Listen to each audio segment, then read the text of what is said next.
Welcome to That's What's Fun in Mexico, our bi-weekly video product.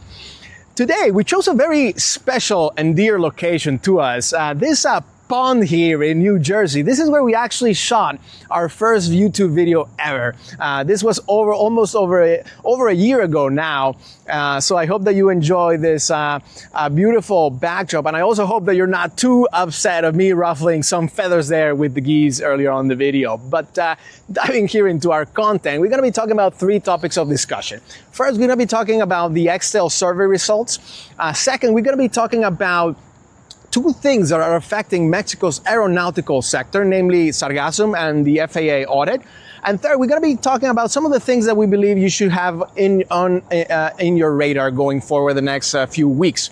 So kicking off here with the Extel survey results, I want to take a moment here to and sincerely express our gratitude to all of the investors that took the time out of their busy schedule to vote for us on the Mexico research category in the Extel survey. It means really the world to us, and we truly value all of the interesting and insightful discussions that we've had over the last 12 months. So I want to thank you for that vote of confidence. And also, this is not a solo sport here. It's a team effort. And I also want to take a moment here to thank our macro teams, our sales team as well in Brazil, in the US, in Europe, Asia, for fostering those great relationships with investors, and also to our corporate access team for putting these magnificent events, not only in New York, Brazil, but also boots on the ground in Mexico City and Monterrey. So thank you to all of the team and all of the investors that made this number 3 podium achievement possible.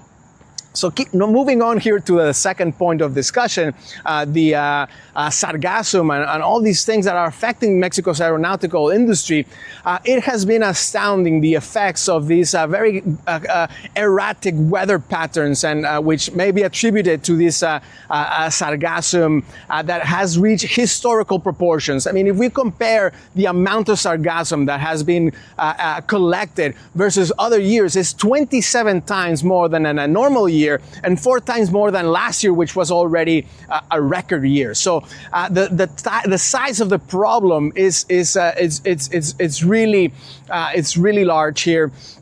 The government has limited vessels. I only have 2 large vessels that are actually able to collect Sargassum at sea. So we do believe that there's going to be much more retooling of vessels to increase that capacity going forward. So next year we might see them being much more prepared to deal with Sargassum at sea. There's also these discussions with other countries because this is not only affect Mexico, but other countries in the Caribbean to have a coordinated effort against the Sargassum.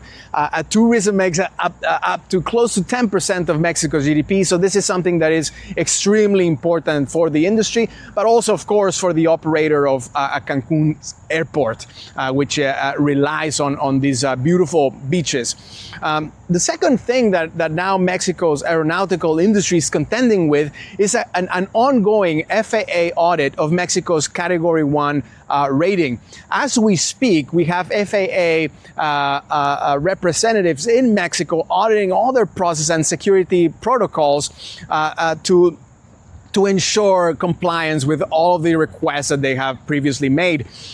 We do see the Sheinbaum administration having a much more technical approach and being much more surgical with the types of budgetary constraints that were previously implemented during the AMLO administration. So we are hopeful that we will be able to pull through, but of course we'll have to wait in the next few days to see what those findings are and how easy or complicated it is to address them. So this goes on top of all of the different challenges that the industry is facing, but hopefully we'll have a better winter season, and we see some encouraging signs from added capacity from carriers there. So it's an area that investors, of course, given how large that sector is in equity investments, are closely monitoring. And moving on here to close our segment here, some of the things that you might want to be out on the lookout for. The USMCA, and we have characterized a USMCA fatigue, but it's truly something that is critical for us to see a much more constructive narrative around nearshoring and investment in Mexico. And we do believe that we're closer to the finish line than we were maybe a year ago. We do have a much more proactive Mexican ambassador to the U.S., Roberto Lassity, which has been relentlessly meeting with U.S. politicians, with U.S. Authorities as well, to bring us closer to an agreement on the trade side, on security side, on different aspects of the bilateral relationship. So we do have a bilateral agreement already set out for September 11, where Mexican officials will be traveling to DC to meet with their counterparts, and we hope to have some, even if it's partial agreement, sooner rather than later. USTR, Jamison Greer, has talked about a potential deal by year end, but again, this is anybody's guess, and it's an area that we'd rather not commit to a specific timeline, but it is of course something that investors are very closely monitoring, and it is critical for Mexico, especially in this context of AI